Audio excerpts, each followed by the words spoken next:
부천서북교회 화요기도에 함께 하시는 모든 성도님들 환영합니다. 찬미가 297장 주 예수 대문 밖에 함께 찬양하겠습니다.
성도님 여러분들 안녕하십니까?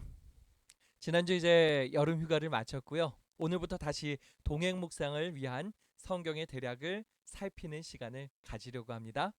오늘은 베드로 전후서와 요한 1, 2, 3서를 살피려고 합니다. 이 작업이 숲을 보고 나무를 살펴보는 작업입니다. 이제 오늘 성경을 또 전체적인 대략을 또 잡고 이제 매일의 말씀 묵상 속에서 하나님의 또 놀라운 은혜를 발견하게 되는 것이죠. 저는 우리 모든 성도님들이 정말 주님으로 인해서 풍성해졌으면 좋겠습니다. 여기 성령 충만하면 예수 찬양합니다 라고 써놨죠. 성령이 충만해지고 예수 찬양하면요, 다른 이들을 또 섬기는 삶으로 나아갈 수 있습니다. 우리가 이를 위해서 가장 먼저 성령께 간구하면서 하나님의 말씀의 은혜로 풍성해지기를 간구하기를 소망합니다. 자, 신약 성경에 이제 여러 편지들 중에서 대부분은 바울이 기록했지요. 이것이 얼마나 중요한지는 이미 말씀드렸습니다. 바울은 이 편지들을 통해서 기독교의 교리들을 체계적으로 정리하게 됩니다. 이를 통해서 교회들이 안정될 수 있었지요. 뿐만 아니라 교회 안에 생긴 여러 문제들을 다뤄주면서 교회를 돌봤습니다. 이렇게 쓰여진 편지들, 바울이 쓴 편지들을 바울서신이라고 합니다. 이 바울서신은 이제 제외한 나머지 편지들을 공동서신 또는 일반서신이라고 부릅니다. 어떠한 편지들이 있습니까? 야고보서, 베드로전후서, 요한 1, 2, 3서, 유다서가 있습니다. 여기에 이제 히브리서를 넣기도 하고 빼기도 합니다. 히브리서는 바울이 쓴 것은 맞는 것처럼 보이는데 그래도 불분명한 부분이 있어가지고 공동서신에 포함을 시키기도 하는 것입니다.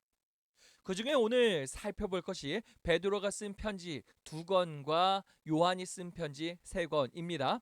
이 베드로전서는 이미 우리가 마쳤잖아요. 그리고 이제 후서로 들어가서 열심히 읽고 계십니다. 그리고 이 요한 1, 2, 3서는 이제 앞으로 읽을 책이고요. 그래서 오늘은 이 5권의 책을 대략 살피고 여러분들은 매일의 그 동행 묵상을 통해서 자세하게 살피면서 하나님의 은혜로 충만해지시면 될 것 같습니다. 자, 베드로 전후서 누가 썼지요? 사도 베드로가 썼습니다. 베드로전서 1장 1절에 확실하게 나오고 있어요. 예수 그리스도의 사도 베드로는 본도, 갈라디아, 갑바도기아, 아시아와 비두니아에 흩어진 나그네 곧 하나님 아버지의 미리 아심을 따라 성령이 거룩하게 하심으로 순종함과 예수 그리스도의 피 뿌림을 얻기 위하여 택하심을 받은 자들에게 편지하노니 은혜와 평강이 너희에게 더욱 많을지어다 하지요. 사도 베드로는 하면서 자신이 기록했음을 밝혔습니다. 그럼에도 불구하고 사람들이 잘 믿었을까요? 아니면 믿지 않았을까요? 사람이요, 참 의심이 많아요. 믿지 않았습니다. 그도 그럴 것이 베드로 전후서는 상당히 훌륭한 헬라어로 기록되어 있거든요. 그런데 베드로의 직업이 무엇입니까? 어부잖아요. 대부분 아람어를 주로 사용했을 사람입니다.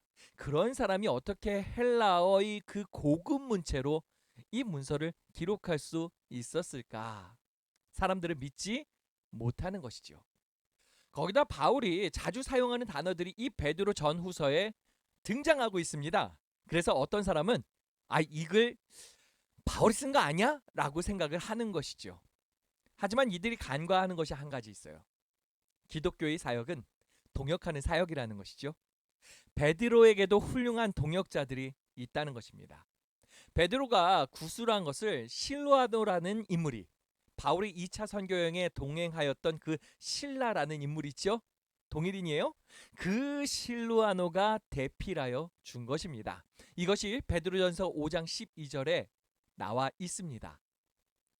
내가 신실한 형제로 아는 실루아노로 말미암아 너희에게 간단히 써서 권하고 이것이 하나님의 참된 은혜임을 증언하노니 너희는 이 은혜에 굳게 서라.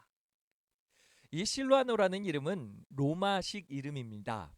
그는 헬라어에 능통한 사람이었고요. 바울과 꽤 오랜 시간을 동역했고 영향을 받은 사람이죠.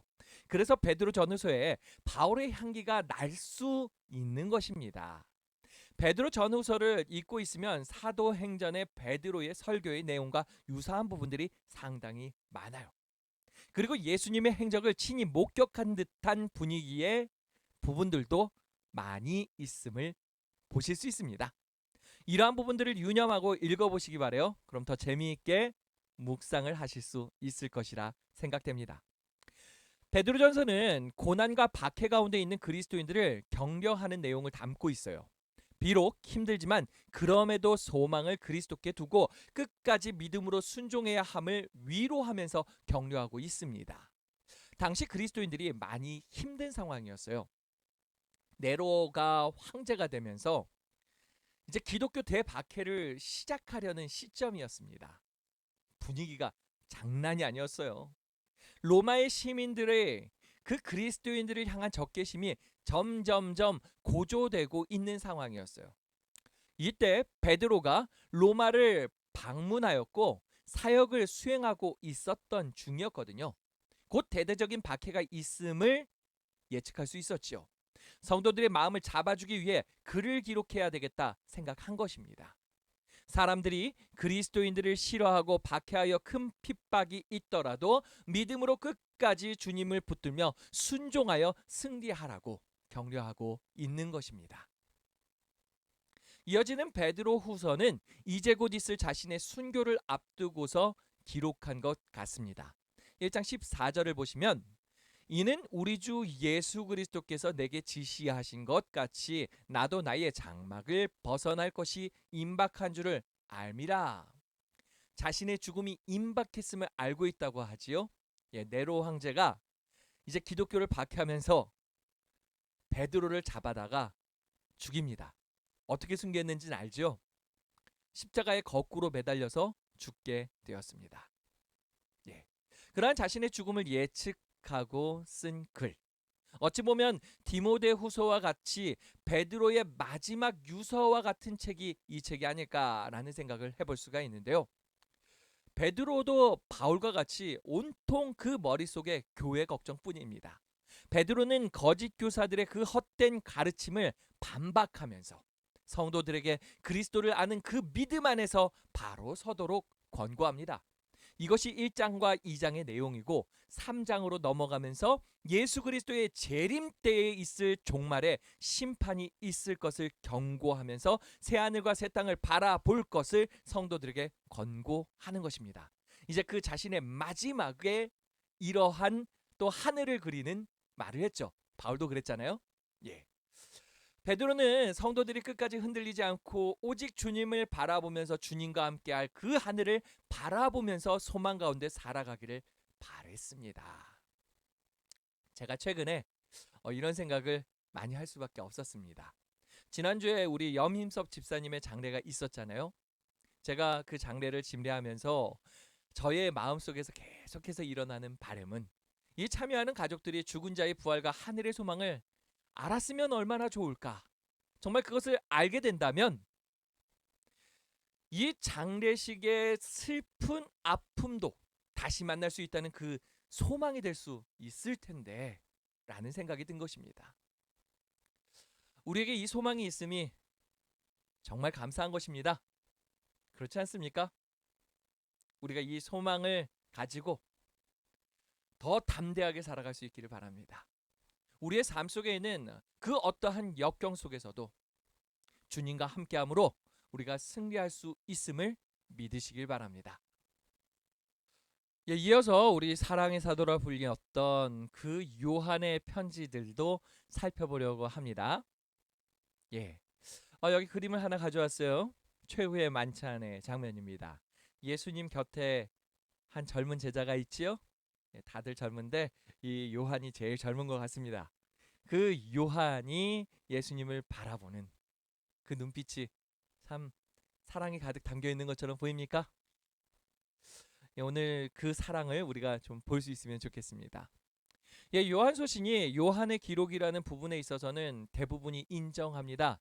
이 요한서신이 쓰여지기 시작한 것은 베드로의 그 서신이 쓰여진 이후로 상당히 시간이 지난 후였습니다. 거의 AD 90년경으로 추정하는데요. 베드로 전후서가 AD 60년경 그 박해 전에 이제 기록됐고 하나는 이제 박해 중에 기록되었다라고 생각을 하는 거죠. 베드로가 이제 순교할 때가 AD 64년이었습니다. 그러니까 약 30년 정도의 차이가 있었던 거죠. 이 30년이 지난 이 AD 90년경에도 큰 박해가 있었어요. 그래가지고 요한이 잡혔고 어디에 유배됩니까? pat모섬에 유배가 되는 것이죠. 그곳에서 계시록을 기록하죠. 하지만 이 편지서를 보시면은 특별한 박해의 내용이 없습니다. 그런 것을 보았을 때 우리가 추정할 수 있는 것은 본격적인 박해가 아직 시작되기 전이었구나라는 것을 이제 보게 되는 거죠. 그래서 요한이 이 pat모섬에 가기 전 마지막으로 머물렀던 곳이 어디냐? 에베소였습니다. 그 에베소에서 예수님이 어머니 마리아를 모셨었고 그곳에서 이제 마리아가 이제 돌아가시고 요한은 에베소에서 계속 머물면서 교회를 그곳에서 섬겼던 것으로 보입니다. 그러한 에베소에서 이 편지들도 작성했던 것이지요. 전에 요한복음을 다룰 때 이 이야기를 말씀드렸었는데요. 이 시기가 교회에 엄청난 영향력을 미치고 교회를 뒤흔들어 놓는 이단이 이제 판치는 시기였습니다. 영지주의라고 하는데요. 이들은 물질은 본질적으로 악하고 영혼은 본질적으로 선하다라는 생각을 가졌어요. 헬라의 철학이 영향을 받은 것입니다. 그러다 보니까 이러한 거짓 이설을 가르치는 교사들이 어떠한 짓을 하느냐? 예수님의 육체도 물질적인 것이니까 악한 것이다라고 생각을 한 것입니다. 그래서 예수님의 성육신을 거부합니다. 이들은 예수님이 침례받기 전까지는 그냥 사람이었다. 악한 존재였다라고 생각을 해요. 그러면서 이제 침례를 받으면서 성령이 임하시잖아요. 그때에 하나님의 아들이 되셨다라고 생각을 해요. 이 성령 자체가 선한 하나님의 영이라고 생각한 것입니다. 요한은 이러한 이들의 영향을 받고 있는 사람들에게 그리스도는 그 자체로 완전하신 하나님이시고 완전한 인간이셨음을 강력하게 주장하죠. 그것이 바로 요한복음입니다. 요한복음의 핵심 메시지가 예수님은 하나님이시다 였잖아요. 예. 요한일서도 이와 같은 맥락 속에서 기록된 편지입니다. 이게 이제 편지다 보니까 더 짧으면서도 강렬하게 그리고 직접적으로 이 주장을 펼치는 것이죠.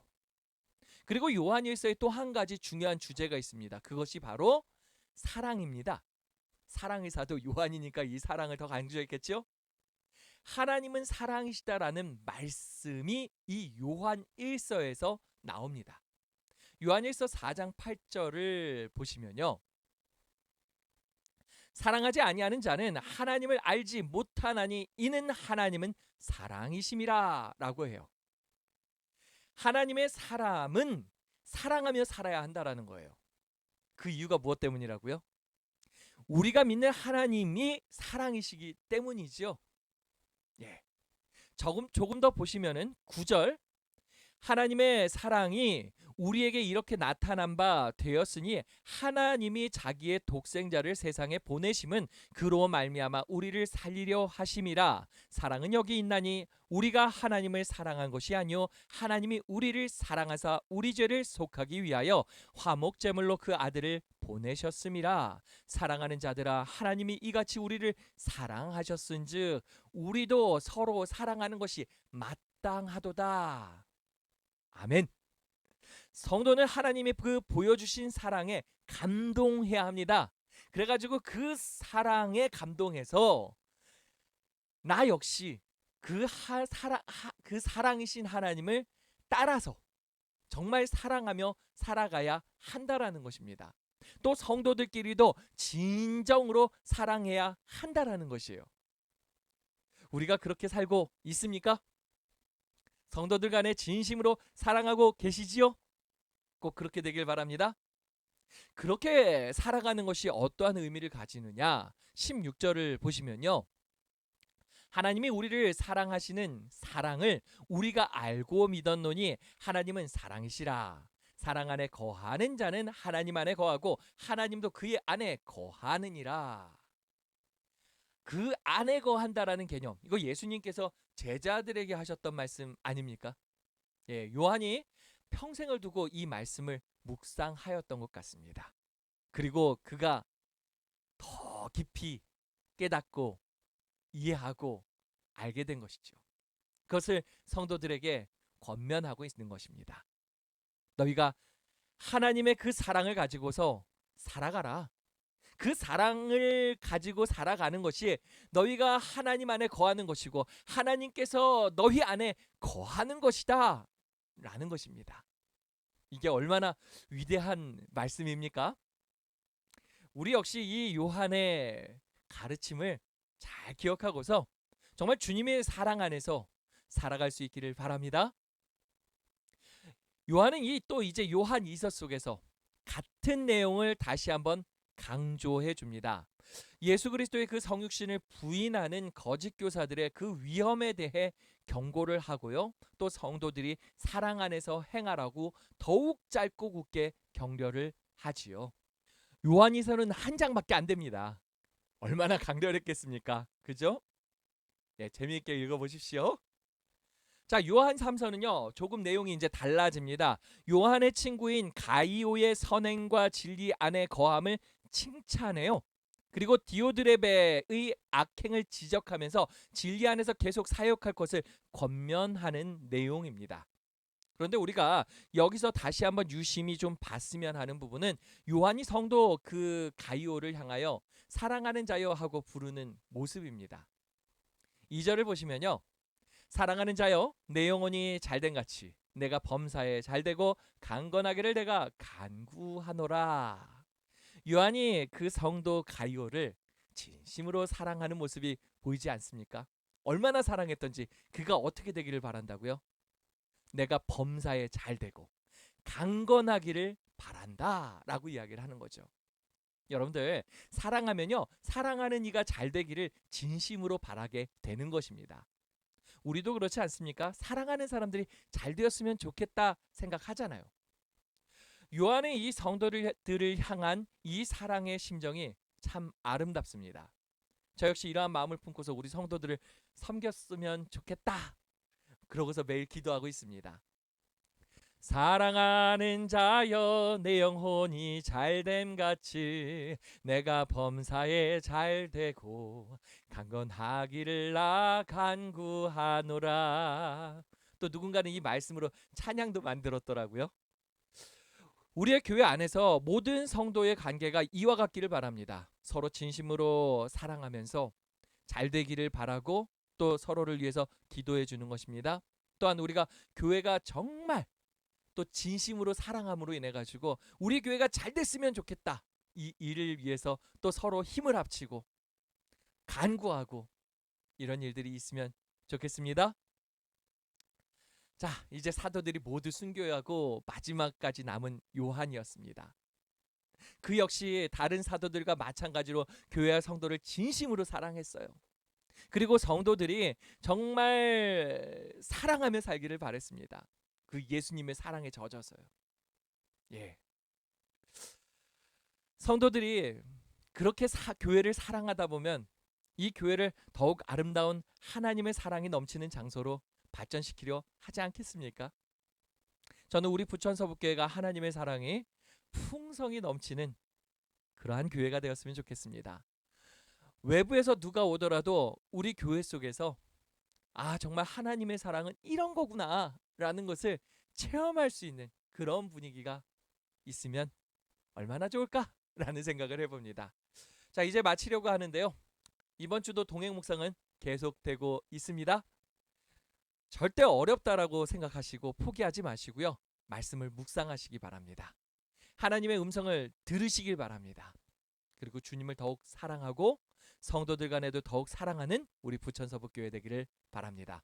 말씀을 마치겠습니다. 이제 앞에 있는 기도 제목을 가지고서 함께 기도하도록 하겠습니다.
함께 기도하겠습니다.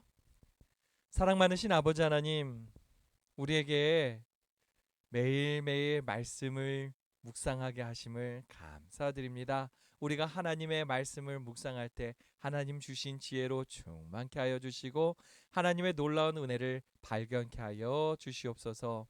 우리가 베드로 후서와 요한 1, 2, 3서를 살펴볼 때 하나님의 풍성한 은혜 주시옵소서. 그리고 우리에게 더욱더 굳건한 믿음과 소망 허락하여 주시옵소서. 그래서 우리가 정말 주님으로 인해서 승리하는 삶 살 수 있기를 소망합니다. 함께하여 주시옵소서. 또 이 밤 주님께 맡기오며 사랑의 예수님 이름으로 간절히 기도합니다. 아멘. 예배가 마쳤습니다. 우리 성도님 여러분들, 또 남은 한 주간도 주님 안에서 승리하시기 바라고요. 우리 안식일날 다시 만나도록 하겠습니다. 자, 모두 힘내세요.